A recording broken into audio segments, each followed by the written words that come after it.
Welcome to our YouTube channel lyricist doctor Ramkumar. আজকে আমাদের আলোচনা একটু অন্য ধরনের। মানসিক ভারসাম্যহীন অবস্থায় আশ্রমে রয়েছেন কৌশিক ব্যানার্জির প্রথম স্ত্রী শ্যামল মিত্রর একমাত্র কন্যা মনোবীণা মিত্র। তাকে ইএম বাইপাসের এক সংবাদ মাধ্যমের অফিসের সামনে 2015 সালে তাকে কিন্তু বিবস্ত্র অবস্থায় পাওয়া যায়। তারপরে সেখান থেকে তাকে এক আশ্রমে রাখা হয় এবং বারবার বাবা শ্যামল মিত্রের কথা বললেও কেউ কিন্তু বিশ্বাস করেননি। তারপর চিকিৎসক দেখার পরে চিনতে পারে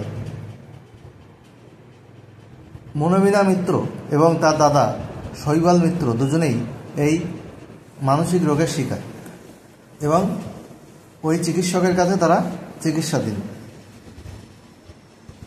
দাদা সৈকত মিত্র সঙ্গীত জগতের সঙ্গে যুক্ত।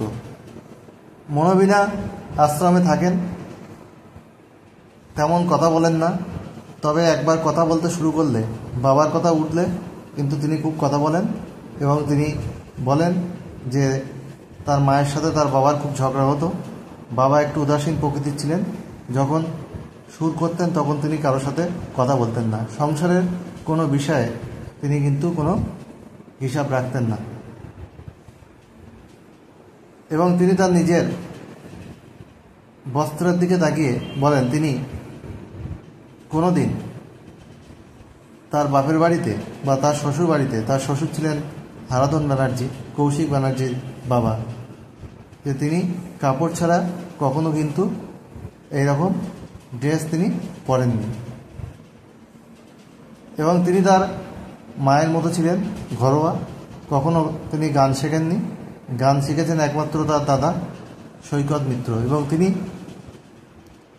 মানসিক ভারসাম্য অবস্থায় কিন্তু সবসময় ভাবেন কখন তার দাদা সৈকত মিত্র তাকে নিতে আসবে, কখন তার ছেলে সুস্নাত তার কাছে বাহানা করবে এবং তিনি আপন মনে ভাবেন যে আর হাসেন যে তার ছেলে তার কাছে এসেছে। এইরকমই তিনি কিন্তু ভাবতে থাকেন।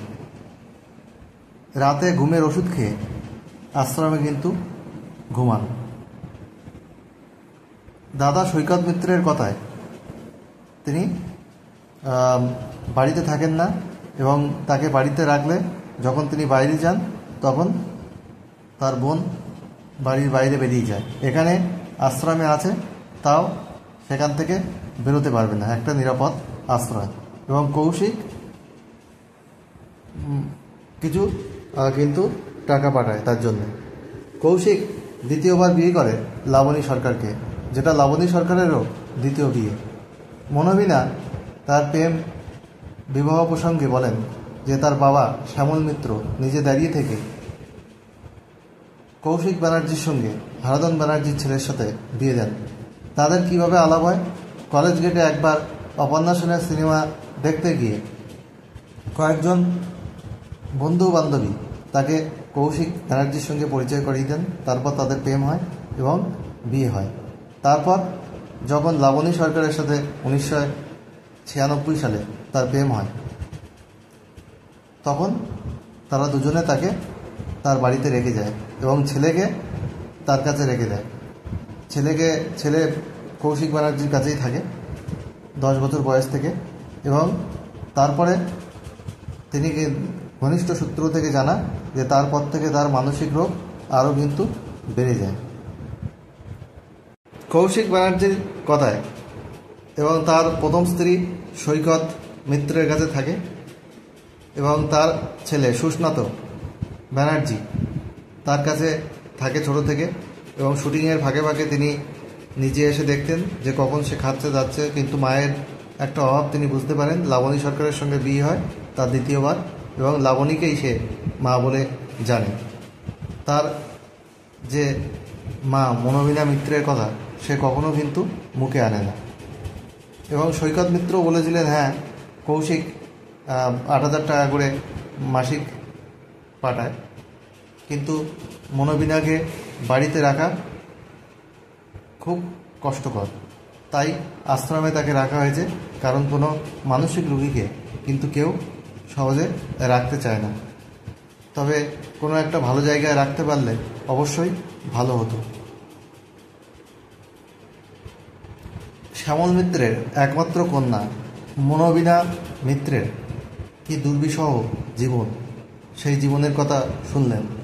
1984 সালে কৌশিক ব্যানার্জির সাথে তার বিয়ে হয়েছিল। তারপরে 1996 সালে যখন লাবণী সরকারের সাথে তার প্রেম হয়, তখন তিনি এই প্রথম সম্পর্ক থেকে বেরিয়ে আসেন। এখন লাবণী সরকার আর কৌশিক ব্যানার্জি কিন্তু সুখেই দিন যাপন করছেন। আর এদিকে মনোবীণা মিত্রের কি দুর্বিষহ জীবন দেখুন। এইরকম বিভিন্ন আলোচনা আমার চ্যানেলে থাকে। শুধু এই ধরনের আলোচনা না থাকে না, কুকিং ব্লগ, ফুড ব্লগ, নিজের লেখা গান থেকে শুরু করে টলিউড, বলিউড সব ধরনের ইনফরমেশন থাকে। ভালো লাগলে অবশ্যই চ্যানেলটি সাবস্ক্রাইব করবেন। আজ এখানেই শেষ করছি।